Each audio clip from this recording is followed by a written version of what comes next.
Maaga pa gumayak na si Papa sa palengke para makabili ng karning baboy para iihawin mamaya. Barbecue sauce lang ang linagay namin para i-marinate. Hinayaan muna ng 1 to 2 hours para manuot sa ilalim ng karne ang lasa nito. Meron nga pala kaming mga kahoy na panggatong, binilad sa init ng araw. Para naman ito sa mga tinulang manok o kahit ano pa na matagal maluto para makatipid sa gasol. At eto na si Mama, nag-umpisa na mag-ihaw. Hindi kinaya, umaapoy talaga kahit buhusan pa niya ng pinagmarinitan nito. Kaya kumuha na lang siya ng tubig pang buhos kung sakali mag-aapoy ulit.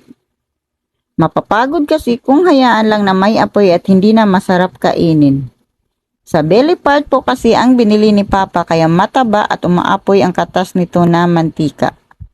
Kadalasan basta pang ihaw ang belly part ang bibilhin kasi masarap kapag medyo may taba ang karne na iihawin.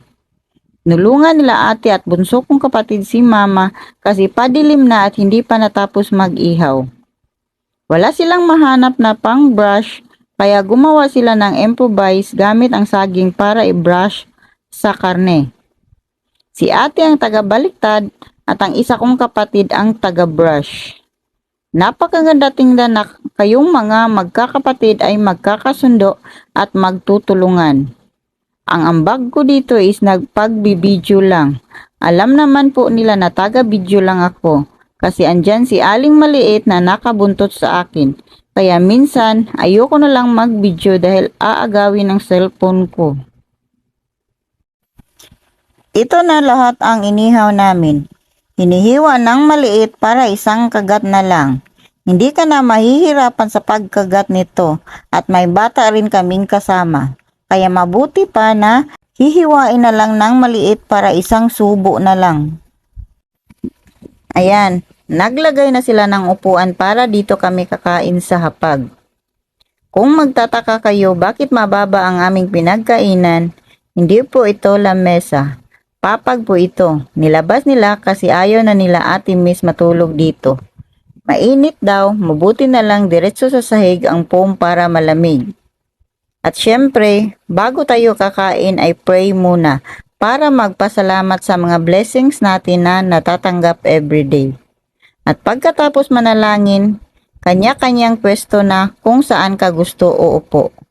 At syempre, hindi mawawala ang soft drinks kapag ganito ang ulam. Napakasaya tingnan ang buong pamilya na sama-samang kumain. Nagkukwentuhan at nagtatawanan habang kumakain. Hindi man tayo maswerte sa ibang mga bagay, ang importante ay masaya at kontento na tayo kung ano ang meron natin. Hindi na tayo maghahangad na kahit ano pa.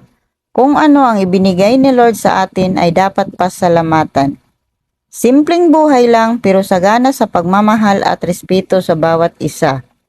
Maswerte po tayo, kasama pa natin ang ating mga magulang at mga anak sa pagkain. Yung iba nga dyan ay hanggang alaala na lang kasi wala nang magulang o di kaya mga kapatid.